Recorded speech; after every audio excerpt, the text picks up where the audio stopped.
Arc-en-ciel.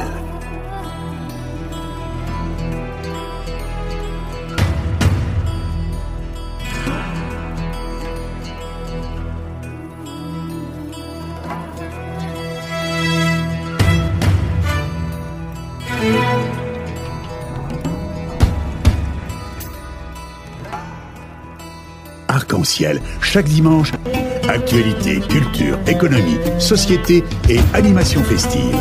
Avec Abdelatif Arc-en-ciel, la chronique. Mesdames et messieurs, retour au direct et comme ça a été annoncé auparavant, nous sommes heureux d'être en ligne avec monsieur Jean-Pierre Sakoun. Bonjour. Bonjour. Et merci d'avoir accepté cette invitation et surtout dans cette période cruciale quand même que la France traverse. Il faut bien préciser à notre auditoire que M. Jean-Pierre Sakoun est le président du comité Laïcité et République. Et c'est dans ce cadre-là, c'est dans ce cadre de laïcité que nous souhaitons avoir votre avis sur ce qui est en train de se passer par rapport à la France, un pays qui essaye avec tous les moyens de bord de faire un petit peu le ménage et en même temps de faire qui est en pleine épreuve, hein, donc il faut dire les choses telles qu'elles sont. La France a été touchée encore une fois dans son sang, donc il y a des morts atroces que nous condamnons bien entendu avec des coups de couteau. On n'égorge pas un être humain, donc c'est plus qu'abominable. Mais aussi il y a des gens qui montent sur ce créneau, qui essaient de l'exploiter, soit par l'intermédiaire des interventions récemment à Dijon avec ce conseiller de Rassemblement national qui utilise la caméra pour intimider une femme devant des jeunes qui sont venus dans un hémicycle pour comprendre ce que c'est que la démocratie. Il y a tout un mélange, Monsieur Sakoun. Comment vous voyez-vous ce mélange identitaire, intégriste, mais aussi des gens perdus qui ne sont ni intégristes ni identitaires, et aussi des laïcs qui défendent cette laïcité qui devient en vérité dans une période d'épreuve de grande taille? Eh bien, écoutez, la question est évidemment très complexe et je crois qu'il faut repartir de la base. La base, c'est que la France est un pays dans lequel la laïcité est, je dirais, l'air qu'on respire. Au point d'ailleurs que pendant trop longtemps, on s'est contenté de le respirer sans le renouveler, c'est-à-dire sans prendre conscience du fait qu'elle était attaquée de toutes parts et qu'elle était fragilisée. Alors la laïcité, c'est deux choses. C'est d'une part des textes de loi et des textes constitutionnels. Et ces textes ont un objectif clair, c'est affirmer légalement, constitutionnellement, comme le pilier, pas l'un des piliers, le pilier de notre vie en commun, le fait que l'État, le politique, est séparé du religieux. C'est-à-dire que tout le monde a le droit à sa religion, ou pas d'ailleurs, hein, tout le monde a le droit à sa liberté de conscience, car c'est ça le terme fondamental, la liberté de conscience, qui inclut le droit de croire, qui inclut le choix de croire, le choix de ne pas croire, le choix de changer de religion, le choix d'arrêter de croire, le choix de commencer à croire, et puis d'autres choix qui concernent bien d'autres choses que simplement la religion. Et puis il y a une deuxième chose qui constitue la laïcité, c'est une très très longue tradition qui remonte même bien avant la Révolution française d'autonomie des individus. C'est-à-dire que l'histoire de France est en partie, très largement, constituée de ce progrès constant vers une autonomie de l'individu et le fait que la liberté de chacun passe avant ce que lui imposent des groupes, que ces groupes soient religieux, que ces groupes soient ethniques, que ces groupes soient politiques. La liberté de chacun est ce qui est fondamental. Si on comprend ça, on comprend l'attachement profond qui a été renouvelé dans l'enquête qui a été publiée en mars sur les Français et la laïcité, qui est une enquête que je conseille à tous vos auditeurs de lire parce qu'elle est essentielle pour comprendre la France, l'attachement fait par l'IFOP et la Fondation Jean Jaurès des Français à ses principes et à ses valeurs sociales. Alors face à ça, effectivement, les Français sont confrontés à ce que certains ont appelé une tenaille identitaire. C'est-à-dire d'un côté, un retour ou une volonté de retour du religieux dans la société. Et c'est vrai qu'aujourd'hui, même si cette volonté se manifeste chez d'autres que dans l'islam, on peut parler de toutes les religions. Bien entendu. C'est vrai que c'est cette manifestation-là qui est la plus visible, la plus heurtante, dans la mesure où, dans ses formes radicales, elle entraîne les attentats, etc., etc. Et puis, de l'autre côté, une vieille volonté d'identité française. La seule identité française, c'est justement liberté, égalité, fraternité, laïcité. C'est la seule identité française. Mais il y en a qui pensent que l'identité française, c'est être blanc, catholique, apostolique et romain, et qui se servent du prétexte de la laïcité, sachant qu'elle n'a jamais rien été pour eux, parce que ce sont pour beaucoup d'entre eux les descendants du maréchal Pétain, dont on sait à quel point il détestait, avec tout son régime, les laïcs, les juifs, les francs-maçons, bref, tout ce qui pouvait parler de libéralisme culturel. Et donc ces gens-là, qui sont les adversaires de tout temps de la laïcité, se servent du mot pour y cacher leur xénophobie, leur racisme, et particulièrement contre les Maghrébins. Donc nous, notre position de laïque et d'humaniste, c'est d'être toujours sur cette crête pour pouvoir lutter d'une part contre cette scandaleuse appropriation de la laïcité par des gens qui la dévoient, et d'autre part contre la volonté de réimposer du communautarisme et du religieux dans une société presque totalement sécularisée. Justement, M. Jean-Pierre Sacon, parce que vous avez évoqué deux points très importants. Déjà, pour notre auditoire, vous avez parlé d'une enquête. Comment notre auditoire peut se la procurer? Est-ce que vous avez une adresse? Est-ce que vous avez un lien? Si vous allez sur le site du Comité Laïcité République, si vous tapez dans Google enquête IFOP laïcité, Comité Laïcité République, vous tomberez directement dessus.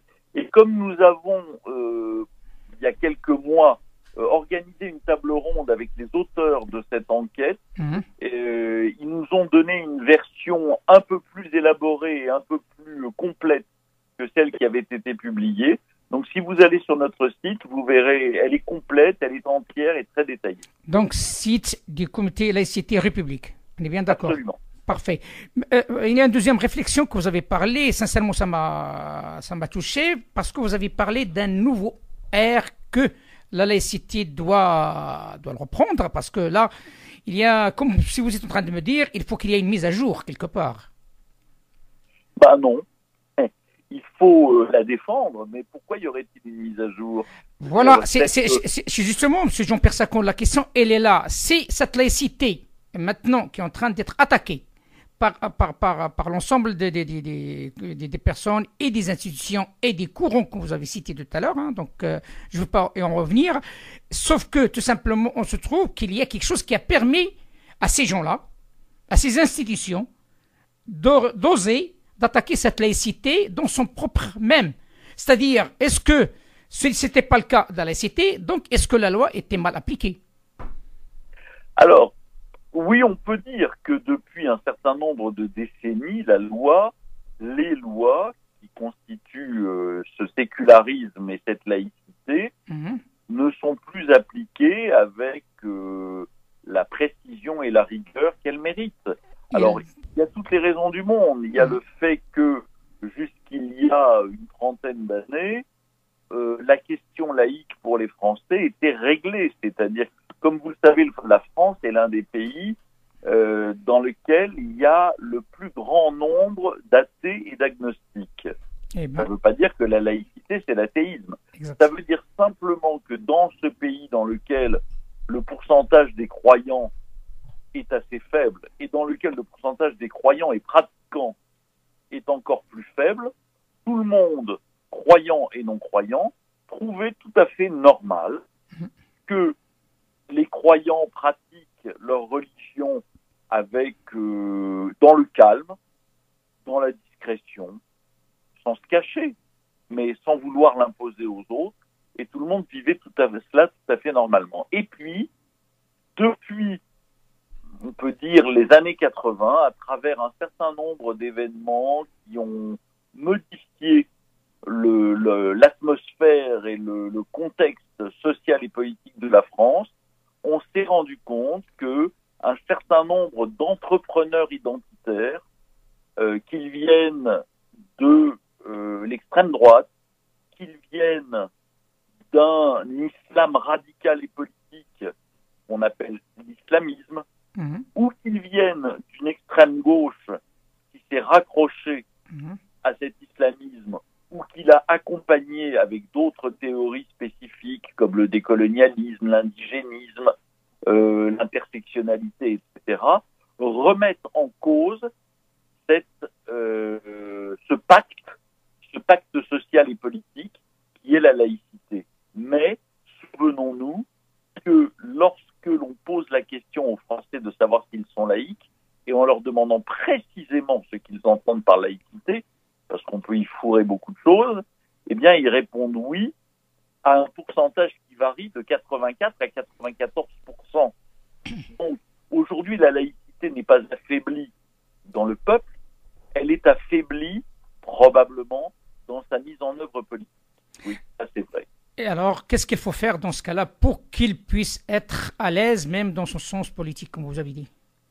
Ben, écoutez, la laïcité, c'est de la politique et du politique. Ce qui veut dire que pour raffermir la laïcité et pour rassurer les Français, pour leur redonner foi, si j'ose dire, dans ce système qui permet à tous les êtres humains de vivre ensemble tranquillement, eh bien, la première chose à faire, c'est de la réaffirmer. On n'a pas besoin de grandes mesures qui coûtent très cher. Imaginons qu'aujourd'hui, tout le personnel politique français se mette d'une seule voix à réaffirmer la laïcité, à dire oui, l'espace public, l'espace de la délibération politique est entièrement neutre et entièrement dégagé du religieux. Oui, c'est vrai, les signes religieux sont autorisés aux individus, mais, comme l'a dit d'ailleurs pas plus tard que ce matin dans une interview sur une radio, le ministre de l'Éducation nationale, Jean-Michel Blanquer, c'est vrai que c'est autorisé, mais c'est vrai aussi que la sécularisation de notre société fait que la plupart des Français supportent difficilement l'étalage de sa foi dans l'espace public.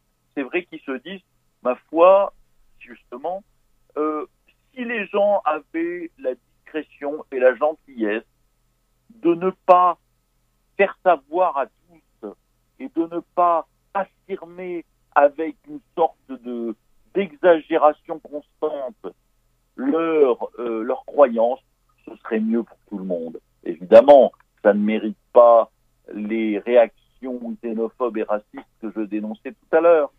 Ça mérite peut-être que tout le monde fasse l'effort de comprendre qu'une société libre est une société dans laquelle on garde ses opinions, ses croyances pour soi, pour ses amis, et qu'on ne l'impose pas à tous, même quand c'est autorisé. Voilà. Je suis d'accord avec vous à 100%, mais il y a quelques si, hein, donc j'aimerais bien préciser, me préciser là-dessus, là, si vous l'acceptez bien, Monsieur Jean-Pierre Sakoun. Vous savez que ces identitaires, et quand j'ai dit identitaire avec un grand S à la fin, donc voilà, qu'on soit clair, ces identitaires aussi ont un moyen de taille qui les utilise d'une manière habile, qui s'appelle la communication, soit directe ou indirecte. Quand je parle de la communication directe, on voit parfois, on donne de la valeur à des identitaires qui, comme vous l'avez bien dit, blancs d'origine, machin, et elles passent.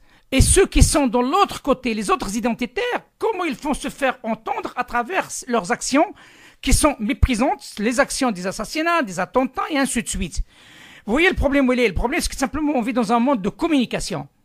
Quel message vous pouvez donner à ces moyens de communication pour qu'ils prennent en compte cette sagesse que vous avez dit au départ, cette sagesse de comprendre le vivre ensemble, c'est une obligation de chacun de nous et rien d'autre. Ben écoutez, on ne revient pas sur des décennies d'érosion d'un principe comme la laïcité en quelques mois ou quelques années. Il faut comprendre que les principes laïques sont attaqués pratiquement depuis qu'ils sont nés, depuis la loi de 1905. Mais ils ont toujours été très largement défendus. Et c'est vrai qu'en 1945, lorsque le Conseil national de la résistance est revenu avec ce programme d'une immense générosité, ce programme social, ce programme solidaire et ce programme laïque, eh bien, on pensait effectivement que la laïcité avait définitivement triomphé.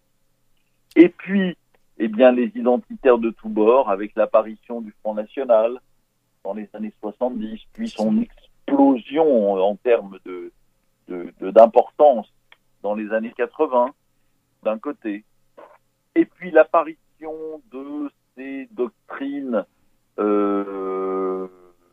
dont j'ai parlé tout à l'heure, des coloniales, indigénistes, etc. Et puis l'apparition de la revendication de l'islamisme, c'est-à-dire de l'islam politique, se sont passés sans que beaucoup de gens ne s'en rendent compte, et particulièrement les laïcs qui semblaient définitivement tranquilles. Et finalement, depuis, on pourrait fixer une date autour du milieu des années 80, jusqu'aux attentats de Charlie en 2015, c'est-à-dire jusqu'à la mort de ces journalistes assassinés pour avoir fait des dessins, il faut toujours se souvenir de cela, eh bien, on n'avait pas vu. Peu avaient vu. Nous en faisons partie, nous battons depuis longtemps, mais peu de gens avaient vu. Et c'est vrai que depuis Charlie, il y a eu une prise de conscience majeure, un réveil progressif. Il y a de plus en plus de textes qui sortent qui sont des réflexions profondes sur la nécessité de défendre et de faire avancer la laïcité. De plus en plus de gens qui le disent. Mais on ne réglera pas en 4 ans ce qu'on a laissé se défaire en 30 ans. Exactement. Ou en 35 ans. Et donc, eh bien, la réhabilitation de la laïcité prendra au moins une génération. Oui, elle prendra au moins une génération. Et pendant ce temps-là, il va falloir vivre avec des gens qu'on a laissé se persuader que toutes les formes les plus obscurantistes d'un côté ou les plus réactionnaires d'autre côté de vie en société valent mieux que l'humanisme laïque. Ce sont d'une certaine manière des fanatiques et des radicaux, d'un côté comme de l'autre. Eh bien, il est très difficile de soigner, si j'ose dire, de faire disparaître chez les radicaux d'un côté et les fanatisés les raisons ou la conscience de leur fanatisme et de leur radicalisation. Et peut-être qu'il faudra attendre effectivement que de nouvelles générations arrivent, de nouvelles générations formées dans une école qui refera de l'idéal républicain et laïque son fondement, pour que ces deux générations qui ont grandi de manière erratique dans une France qui avait oublié de défendre ses principes, finissent par devenir moins influentes, moins importantes. Je ne crois pas beaucoup à la déradicalisation et je ne crois pas beaucoup à la défanatisation. Si j'ai bien saisi votre message, M. Jean-Pierre Sacon, qui est un message très très fort, il faut dire les choses telles qu'elles sont. Vous avez bien évoqué les tenants et les aboutissants de la situation actuelle, mais aussi ce que vous préconisez comme solution, c'est-à-dire au moins une génération. Est-ce que selon vous, c'est un appel dédié à toute bonne volonté religieuse ou non religieuse de se dire, d'échanger, de parler, de se rencontrer, mais aussi de fonder un projet commun pour un rétablissement de cette laïcité qui était toujours la monnaie et la devise unique de cette République française? Oui, c'est un appel, mais il ne faut pas se tromper. Que les représentants des cultes parlent entre eux et essaient de trouver des moyens de s'entendre et de travailler ensemble pacifiquement, eh bien tant mieux. Je dirais que ça nous changera, parce que, je le dis à moitié en plaisantant, à moitié sans plaisanter, depuis de nombreux siècles en général, quand les religions sont face à face, elles ont plutôt tendance à s'entretuer qu'à s'aimer. C'est ça. Les guerres de religion ont marqué tous les continents, tous les pays, et la mémoire longue de l'histoire de France nous rappelle qu'elles ont fait, au XVIe siècle, 2 millions de morts dans ce pays. Donc, si vous voulez, c'est pas pour rien non plus que la France est laïque. Donc, si vous voulez, là, oui, que les religions parlent entre elles et que elles soient plutôt dans la coopération que dans l'égorgement, tant mieux. Mais ce qu'il faut que les représentants religieux comprennent, c'est que les citoyens d'un pays démocratique et d'un pays qui est probablement l'un des plus libres du monde, qui est la France, ne peuvent pas admettre que leurs opinions et que leurs comportements leur soient dictés par des lois divines que certains acceptent et que d'autres n'acceptent pas, tous n'acceptant d'ailleurs pas les mêmes lois divines, mais que ce qui compte, c'est bien les lois que les citoyens font ensemble, les lois des hommes qu'ils font dans la délibération démocratique. Dans ce cadre-là, et si les représentants des cultes de bonne volonté veulent apporter leur aide, veulent apporter leur soutien pour mettre fin à ces effroyables choses auxquelles nous avons assisté depuis quelques années, eh bien, ils sont les bienvenus. Mais s'ils veulent apporter leur soutien à condition qu'on leur redonne le pouvoir dans la société, c'est non. C'est non. C'est tout à fait clair. C'est la règle sine qua non qu'il faut que tout le monde le sache. Il y a déjà une base et qui est unique. C'est cette base de la laïcité qui fait de la France ce qui est la France actuellement. Une dernière question, si vous permettez, M. Jean-Pierre Sacon. On parle énormément ces derniers jours avec des lois, avec des textes. Tout le monde se focalise sur l'islam et tout le monde confond islam et islamiste. Il y a beaucoup de choses qui se disent au nom de l'islam. Mais si on prend ce qui est en train de se passer en France et on le situe par rapport à ce qui est en train de se passer un petit peu dans le monde. Récemment, tout le monde a suivi la tuerie de New-Zélande. Récemment, tout le monde a suivi les synagogues et la tuerie aux États-Unis.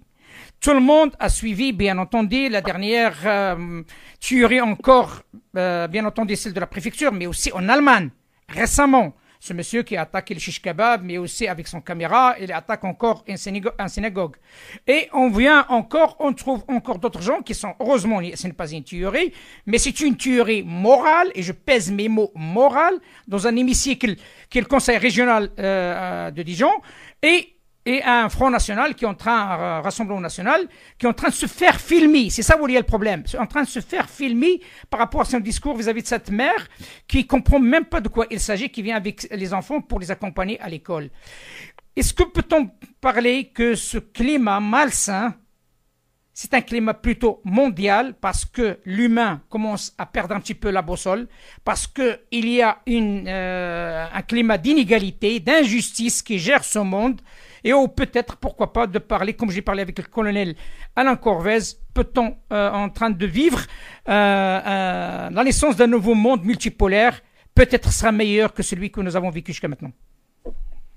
Bah écoutez, pour répondre d'abord à votre dernière question, moi je crois pas qu'on soit en train de vivre la naissance d'un monde multipolaire. Je crois qu'on est en train de vivre un réalignement des blocs d'une manière assez radicale qui justement est en train de faire hélas paraître la multipolarité et l'idéal des idéaux de l'ONU, au profit de relations bilatérales, au profit de relations de groupes de pays ou de blocs de pays, et ça, on peut le regretter. Par ailleurs, on ne peut pas tout mélanger. C'est vrai qu'il y a des attentats d'extrême droite, on en a vu en Nouvelle-Zélande, on en a vu en Suède, lorsque ce type qui s'appelait Breivik a tué une centaine de jeunes gens parce qu'ils étaient membres du Parti social-démocrate. On vient de le voir en Allemagne avec cette synagogue attaquée et finalement ce type se rabattant, si j'ose dire, sur un kebab parce que la synagogue avait des portes fermées. Hein. Mais en France, dont nous parlons, contrairement à ce qu'agitent sans cesse les islamistes, et si vous le voulez, si vous me laissez encore une seconde tout à l'heure... Je vous en prie, je vous en prie. Je ferai bien cette différence entre islam et islamisme. En France, il n'y a pas d'amalgame. En France, contrairement à ce que disent certains fauteurs de haine dans le monde de l'islamisme, eh bien, les statistiques démontrent que les attaques contre les musulmans baissent sans cesse depuis des années. Et tout montre que depuis 2012, c'est-à-dire depuis Mera et les attentats, et même depuis 2009 et l'affaire Ilan Halimi, malgré les attaques extrêmement violentes dont la société française a été l'objet de la part des islamistes, il n'y a pas eu de réponse violente de la part des Français. Donc en France, la question qui se pose, c'est effectivement celle d'une instrumentalisation par l'extrême droite, et je vais revenir à ce qui s'est passé au Conseil régional de Bourgogne-Franche-Comté, mais la violence physique, c'est bien celle de l'islamisme. Alors, sur ce qui s'est passé en Franche-Comté, écoutez, moi j'appellerais ça du titre d'un livre qui est paru il y a quelques années, d'un livre américain qui s'appelait La conjuration des imbéciles. C'est-à-dire que d'un côté, vous avez un type qui se fait de la pub, qui est un identitaire blanc, d'extrême droite, post-pétainiste, ces gens qui ont toujours été des racistes, qui ont toujours été des xénophobes, qui ont toujours perverti le langage pour tenter de salir les juifs, les maghrébins, tout ce qui n'était pas blanc, catholique, apostolique et romain. Et puis de l'autre côté, vous avez une femme qui, comme je le disais tout à l'heure, a le droit de porter le voile. Mais monsieur, en France, en 2019, est-ce bien raisonnable? Est-ce bien raisonnable quand on vit dans un pays dans lequel on s'est installé ou dans lequel vos parents se sont installés pour trouver la liberté qu'ils n'avaient pas chez eux, de venir habillé de pied en cap comme une représentante d'un islam rigoriste qui rejette les autres parce qu'il fait écran? Est-ce bien raisonnable d'accompagner une classe dans un lieu politique, dans une tenue de ce type? Alors, c'est pas elle qui a tort, c'est l'autre, nous sommes bien d'accord. Mais je pose cette question à vos auditeurs. Est-ce bien raisonnable? Écoutez, question... Oui, je vous en prie. En ce qui concerne la différence entre islam et islamisme, elle est très très claire. L'islam, c'est une religion. Et la République ne veut pas savoir ce que c'est qu'une religion, ne veut pas savoir ce que c'est que la croyance de chacun. Exactement. La République, dans la loi de 1905, elle régit les cultes, c'est-à-dire la manifestation matérielle de la pratique d'une religion. Mais le mot religion, il n'est nulle part dans la loi. Et heureusement. L'islamisme, c'est la volonté que les règles de l'islam et les règles, disons les choses clairement, les plus rétrogrades de l'islam soient appliquées à la société et soient appliquées de toute façon par défaut à tous ceux et celles qui sont reconnus par ces extrémistes comme étant des musulmans. Ça, c'est inadmissible. Pour le reste, que les gens aient leur foi et la pratique, bienvenue, c'est leur question, c'est leur problème, et si ça les rend heureux, et si ça leur permet de vivre avec une morale, etc., tant mieux. Tant mieux. Monsieur Jean-Pierre Sakoun, président du comité Laïcité République, merci infiniment par rapport à cet éclairage. J'invite l'ensemble de notre auditoire à visiter ce site comité Laïcité République. Il y a une enquête de taille concernant la laïcité et je vous dis merci encore une fois. À très bientôt, monsieur Jean-Pierre Sakoun. À bientôt, monsieur, et à bientôt à vos auditeurs. Merci beaucoup. Au revoir, monsieur. Au revoir. Arc-en-ciel.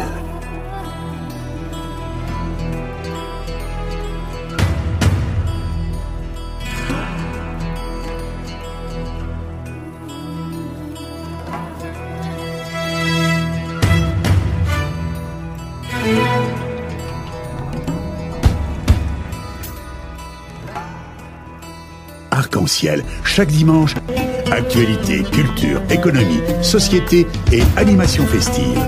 Avec Abdelatif Arc-en-ciel, la chronique.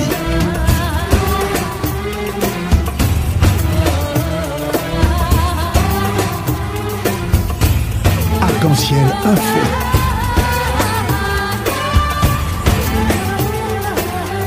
Arc-en-ciel, animation festive.